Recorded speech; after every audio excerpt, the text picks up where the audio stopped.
welcome to Masterful Divine Feminine 333. My name is Miss Divine, and I wanted to do a reading about isolating yourself before a major shift. So, this reading is going to be structured a little differently. I've already pre shuffled the cards. The pink cards is actually going to represent the lessons that I needed to learn during my separation from everyone that I know in isolation. And then the blue cards are going to represent the advice for you. And you may see that some of the messages that I pulled for me are going to resonate. They may or may not resonate with you. So this is a very big reading. So I did have to draft some things. So again, this reading is going to be about why it's important sometimes to go through a period of isolation. So, this is what I would like to say first. This is already like I wrote it down already because it was just a lot for me to remember. Okay, let's get started. So sometimes isolation isn't punishment. Sometimes it's what happens when your soul, your nervous system, and your emotional body can no longer keep carrying the weight of relationships in the same way. For me, isolation became a major life shift, not just physically pulling away from people, but psychologically separating from versions of myself. I were constantly monitoring moods, anticipating rejection, translating myself for others, trying to maintain emotional harmony, needing reassurance, and staying in environments where my nervous system already knew I wasn't fully safe or fully wanted. I started realizing that so much of my identity had been built around emotional management, expectation, overextension, and survival inside relationships. And eventually, I just got to the point where there was nothing left to give. Not because I hated people, not because I wanted to resent people, but because I didn't want to keep abandoning myself trying to maintain connections that were exhausting me emotionally.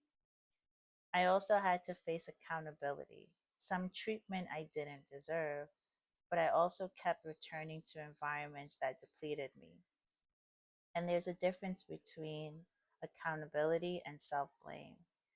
One of the hardest parts was realizing that people can love you and still not fully understand where you are emotionally. Because people often understand situations through their own emotional capacity, their own comfort levels, and their own defensiveness. So I started realizing that a lot of what I thought was connection was actually anxiety around access. So the first thing we're going to explore that I've been going through my isolation is the difference between um, connection versus constant access. So we'll talk about ways in which that I learned um, that I was sort of like addicted to or reliant on constant communication, my moods being affected based on, communication with others, panic, quite a few panic attacks actually, but also just like panicking on where a relationship would stand, based on certain energy shifts and not keeping my energy balance when things were shifting, depending on others emotionally and calling that closeness. So, like, there's a difference between emotional dependency and actual closeness. Uh, Reassurance seeking. So, sometimes when you feel the energy shift and it's just like you kind of seek for that validation, something is off in the room and you send that text message or you call or you have a conversation just to seek reassurance. And learning that healthy connections like requires space and individuality. So that's been my biggest takeaway, that some of my connections that I feel the closest to allow for a lot of room of expression of self and individuality. So we're going to pull from the first pile the pink card, which would have been my lesson that I should have learned or am learning, between the difference between connection and constant access. And I got the Eight of Pentacles. So I think that's very fitting because this talks about putting in the work, right? So oftentimes when I get into certain connections with people, whether it be platonic relationships or relationships with my family or more romantic relationships, I can at times lose my pace. I don't think I stop working on myself or I stop working on my goals, but I think I definitely divert and slow down my pace. So what I've been learning between the difference between connection and closeness is that, I'm sorry, connection and constant access is that, in constant access, I sort of come out of that Eight of Pentacle energy. I sort of take myself out of making myself like the focus of my intention, and I become a bit more like my mood becomes way too affected by someone else's behavior, like what they got going on in their own world, and who they're connecting with, or who they choose to keep around. The point is, I get way too caught up sometimes in other people's ish, and it affects my mood. So it's really knowing the difference between like connecting with someone and having constant access to them, and like knowing that a true connection should still allow me to keep my individuality, right? I think that we think that, like, sometimes we get so absorbed in connections that we lose our individuality. So really staying, perseverance as well is coming through for me. So like, oh, and skill development and mastery is also discussed with the Eight of Cups. So during this time of complete isolation and breakdown, um, I've still been working on strengthening my gifts, and really coming closer to, my purpose for being on this world, in this world. Like, I don't know how much longer I'm going to be here for, but um, that sounded a lot darker than I intended it to be. But more so, I just want to make sure that I make some sort of a difference, right? So really mastering myself. And if I'm not doing those things, that means I'm too caught up in like constant access. But if I find myself working on myself more, then I know I'm like in a healthier connection with someone. So I don't know, I rambled a bit, but whatever. I haven't done a reading in a long time. So the advice for you: honor the journey. So that's also beautiful too. So connection versus constant access. So when it's honor the journey, this is a representation of a mother carrying a child. And, you have to really kind of sort of go with the flow, allow things to be as they are. So when you're in a connection with someone, you want to have this space for things to grow, for things to go through its maturation process, so much as a child would in the womb. You don't want to rush. You want to experience the experience. Rather, you want to write the story together. And I think oftentimes in connections, we definitely can step outside of ourselves a lot, because of fear, doubt, guilt, shame, etc. And really should allow yourself to write this story with this person that you're in a relationship with. So that's trusting your inner voice, and that's allowing things to unfold. I came across a post earlier in IG, and it was like, I want to wake up in 1994 where like no cell phones, no like instant access to things, and just like getting up and we'll like watch cartoons all day to noon, and there's no external noise to distract us and pollute our minds. So really enjoying the journey. What else I like about this card as advice for you is respecting others, and allowing messes. So respecting other people's need for space, right? Allowing messes, allowing when the confusion happens, allowing it to be, not needing that constant reassurance. And we'll put a pin in that and we'll go into the next one. Well, I'll just add one more thing that I had written down, and it's that real connection isn't built on constant availability. It's built on emotional safety, consistency, honesty, and a safe space and space for people to still remain individuals. So, next thing that I have, and I'm not like, this is not linear and by any means, this is just how we broke it down for the purpose of the reading. So, the next thing that I have been working on in my period of isolation is emotional exhaustion and overextension. So, I think I should get a trophy for overextending. I should get a trophy, but I'm not going to reward myself, right? And I think that's another valuable lesson for me as well, is that I think I did reward myself for overextending as if it was an act of love. So carrying emotional labor, yeah, that's a heavy one for me, especially when it comes to family dynamics. And I don't want to get too personal with it, but but carrying the emotional labor of a dysfunctional family. That's pretty much it. Translating myself constantly. Yeah, something I absolutely do not want to do anymore. Um, I'm getting tired of explaining myself and translating myself constantly. So it's like I think I'm pretty clear with what I say, and even if I'm not, like there's this space that I used to operate in where I would overextend and overexpress in hopes that people will understand me. And no matter how many times I did that, they still didn't. But I would have kept going on and become so emotionally exhausted. Preventing conflict, yeah. So, like, not saying the things I wanted to say, not communicating my discomfort, or not making a really tough decision, like choosing to completely remove myself from people was difficult because there are people that I care about, like my nephew, and I have my moments of feeling like a really shitty auntie for this, but I have to prevent conflict, and right now I just don't see a different way. Trying to make people understand my intentions, a big one.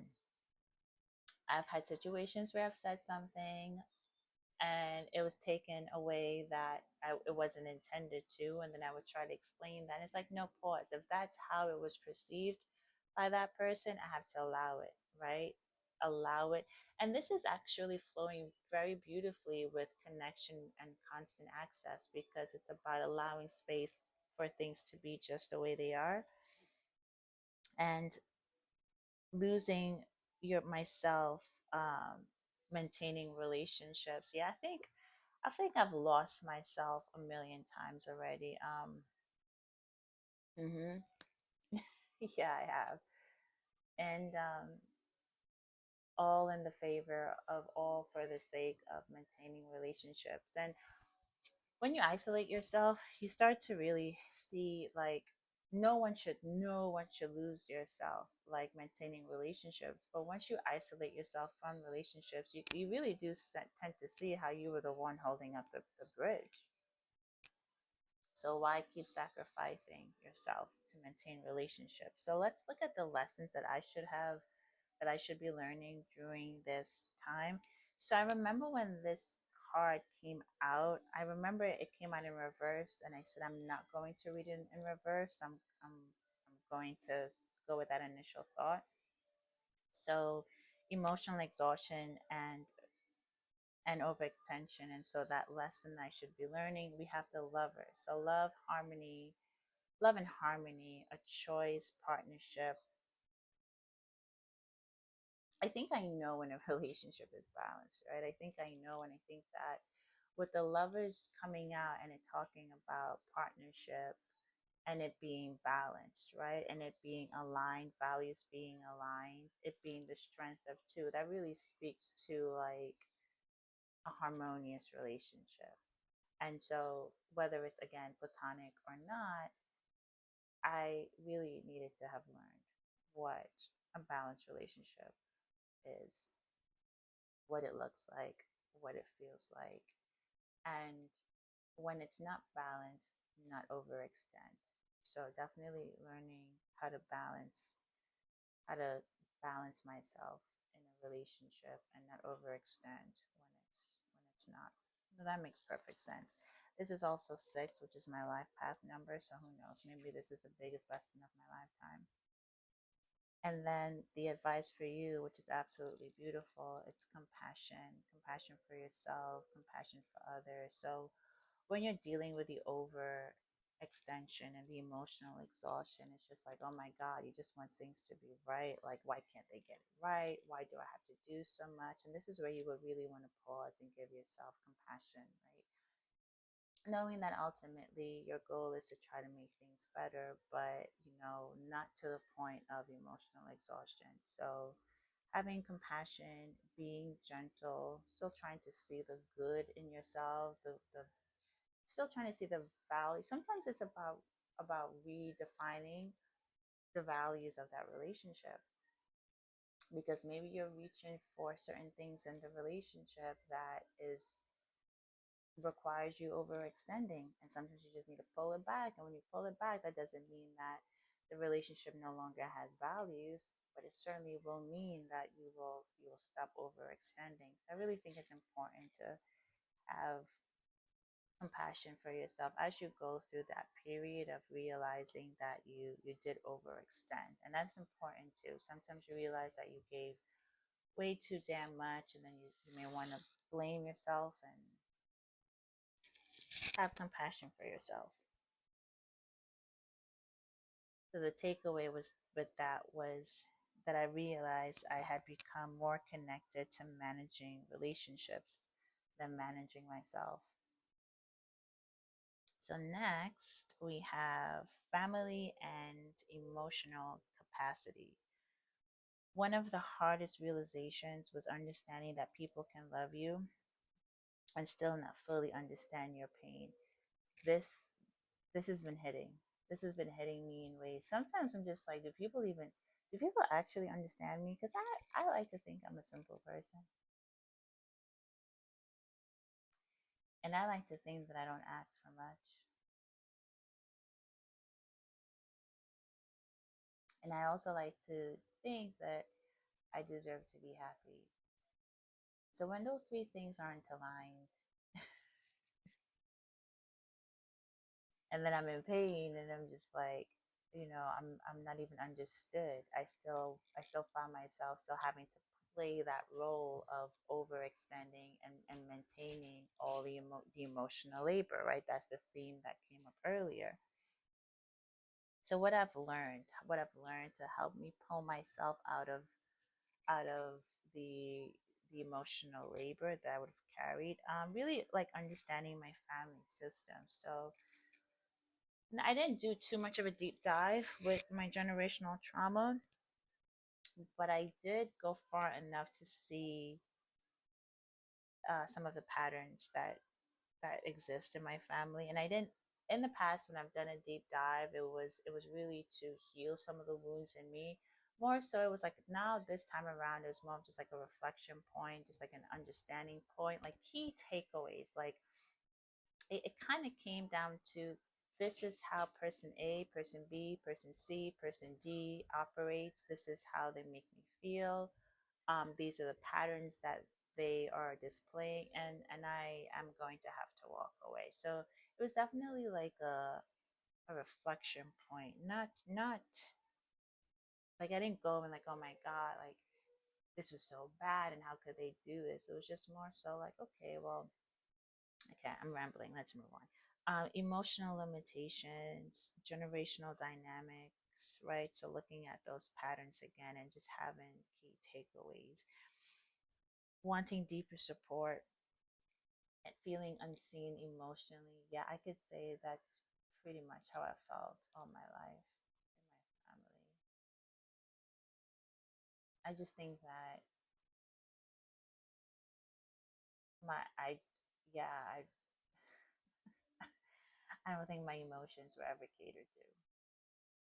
And in fact, sometimes growing up in certain household, like if you do cry, like they like to say, "Let me give you something to cry for." Again, this is not about victimization. This is really just about being honest with the experience that I've had and the experience that you're having, and releasing it without feeling guilty. The interesting thing about victimization, a situation happened recently, and as I was retelling the scenario of the situation where I was actually being insulted and criticized, someone said to me that I was playing the victim. And my automatic defense was, I'm not playing the victim. I'm not playing, because like whenever you hear that, like there's this shame that's carried with it, this guilt. And as I thought about it later down, a couple of weeks later, I was like, I was the fucking victim. What do you mean? I'm not playing anything. That's actually what happened. like and I hate that, and it makes sense. Sometimes like victims and abusers, victims always have to prove that they're victimized, and it's just like, why is that the case? Nonetheless, learning not to personalize every limitation. Yeah, there were a million limitations put on me, like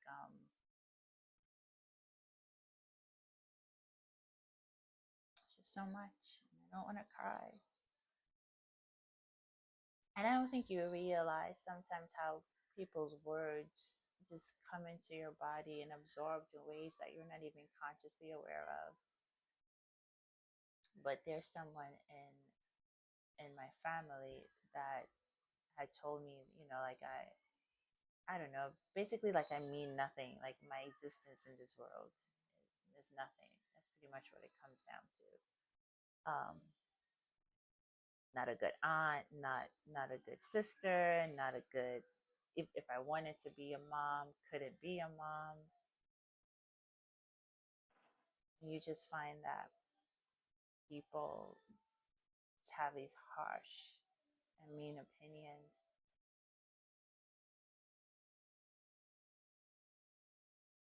still trying to find a way to not personalize it. But then like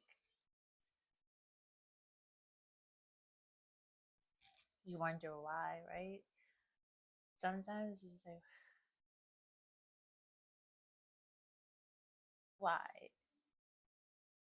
You need to say those. Wow. I don't even have my tissue. Well, yeah, why do people have to say these cruel things?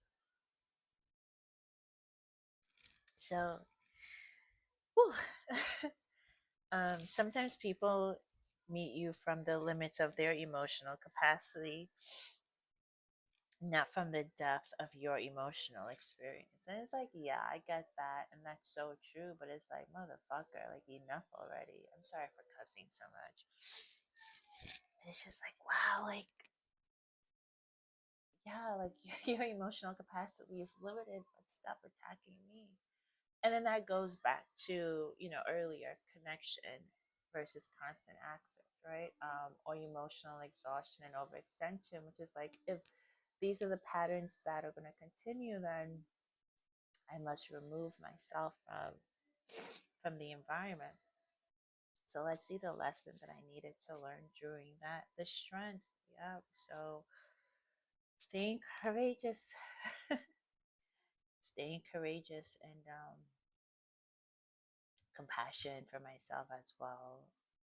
I would want to say compassion for them, but yeah, that's a hard one. But truly compassion for them, compassion for the situation, but really maintaining my power and self control. And then the advice for you: repeating patterns. So really seeing what the lessons are here. Really seeing what the lessons are here. Asking yourself if you're repeating some of these family dynamics in other relationships, right? So what are these family dynamics that you see that you are repeating in other relationships. And then we have isolation as I cheated, I looked. We have isolation as reconnection. Eventually, isolation stopped feeling like rejection and started feeling like recalibration. Yeah, so this is why we're here. um, I have been wanting to isolate myself for a very long time, longer than I can remember. And I would start and stop, start and stop, start and stop. This is the first time I've done it successfully, which to some it may still not look like isolation because I still pop up here and there, but nonetheless, it stopped feeling like isolation and more like recalibration where I can feel myself again. I can feel how misaligned I am. I can feel how much I need to clear out, but not in a depressing way, in a very much like clear state of awareness and understanding. Reconnecting with my intuition. Yeah, my intuition. I get downloads 24/7. I just vibe. But I've definitely been having a lot of time to reconnect, a lot of space, not really time is the right word, a lot of space to reconnect with my intuition, returning to creativity. Here we are, right? So that's pretty much what's happening. Spiritual silence. And earlier I talked about that meme I saw about waking up in 1994 and that level of silence that existed that doesn't exist now. So there's been lots of quiet moments, a lot of quiet moments at home, slowing down. I've been slowing down a lot more.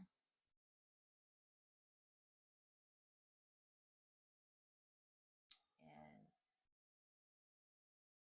like how I just did, it's like I say the word and I just slow down.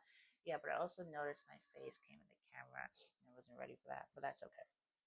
So slowing down a lot more, breathing deeply a lot more, and just slowing down with everything. And the thing is, slowing down doesn't mean I'm not busy. I'm very busy. Slowing down just means being more present, being in the moment, rebuilding discernment. Yeah, not overextending, not making excuses. So definitely rebuilding discernment, learning healthier reciprocity, and remember that was one of my lessons too, like making sure things are balanced, and rediscovering myself outside of emotional noise. And I think that's beautiful. I think it's really important for me to rediscover myself. There's been a lot of negative things thrown at me, and I don't want to operate via those lens or those perceptions. So let's see what the lesson was for me. And this is beautiful, right? So isolation as reconnection. So the fool is isolation, reconnecting with myself, with my creativity, with my intuition. The fool is a new beginning, right? So that's just perfectly aligned, perfectly beautiful. So this is not so much of a lesson, but this is just more so an alignment of what this phase is. Um, New beginnings.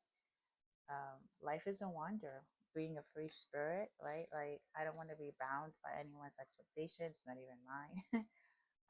Being a free spirit and seeing where this path takes me, right? Maybe it takes me to a new love. Maybe it takes me to a career or a place where I feel, well, not where I feel, but where I am, where I'm perfectly aligned with. So that's exciting. Limitless possibilities, unlimited possibilities. And then for you, which my favorite deck, don't think I've seen this card before, and your advice is relating. Um, so when it comes to isolation versus reconnection, as you're going through that recalibration stage, so to get you from to get you feeling from like not like rejection to recalibration. So your advice is to not compare yourself to others, to become more self-reliant, to be very wary of projections that are coming from others onto you, and then projections that you then put out to others. And if I haven't, other projections is the main thing here, right? Because other projections will keep you closer in the rejection side of things than allow you to recalibrate. So, and don't compare. Think about maybe just like social media breaks, because it's easy to compare and get caught up in the noise at times. Yeah, no comparison as well. Really trying to not compare yourself with others where you should have been, like that timeline, like I should have had this, I should have been with this person, yada yada yada, blah blah blah, all that jazz. That's your advice is to not do that during this calibration period. But this was beautiful.